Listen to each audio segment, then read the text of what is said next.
Hello friends, welcome to our channel. તો જુઓ, આજે તો કંઈક એવું ખાસ બની ગયું મારા માટે સ્પેશિયલ. મારા પપ્પા છે એ કૂક છે અને બહુ જ સારી રસોઈ બનાવે છે. તો આજે મને રસોઈમાંથી મળી ગઈ છુટ્ટી, તો હું એકદમ હેપી થઈ ગઈ. તો પપ્પાએ આજે બનાવી દીધું છે મને રીંગણા અને બટેટાનું શાક. એ પણ સ્પેશિયલ જે કૂક બનાવતા હોય, જે કેટરર્સના લોકો હોય, જે એકદમ ટેસ્ટી જે બનાવતા હોય એ રીતે આજે પપ્પા શાક બનાવે છે.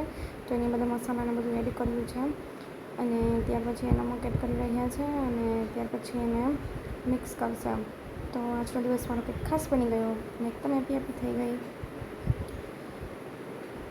તો તમે જોઈ શકો છો. ત્યાર પછી એમાં એડ કરવી છે સુગર, ચમચી ટેસ્ટ માટે. ખરેખર આપણે હું જે મસાલા બનાવું છું એ જ રીતે પપ્પાએ પણ બધું એડ કર્યું છે, પણ છતાંય એનો ટેસ્ટ અને આપણો ટેસ્ટમાં ઘણું અંતર હોય છે. જોઈ શકો છો, આપણું શાક એકદમ રેડી છે અને ટેસ્ટી પણ ખૂબ જ છે અને કલર પણ એકદમ મસ્ત આવ્યો છે. તો આજે મારા પપ્પાએ બનાવ્યું મારા માટે શાક. તો થેન્ક યુ પપ્પા, લવ યુ પપ્પા, ઓલવેઝ. પપ્પા બધી જ વાતમાં મને સપોર્ટ કરે છે.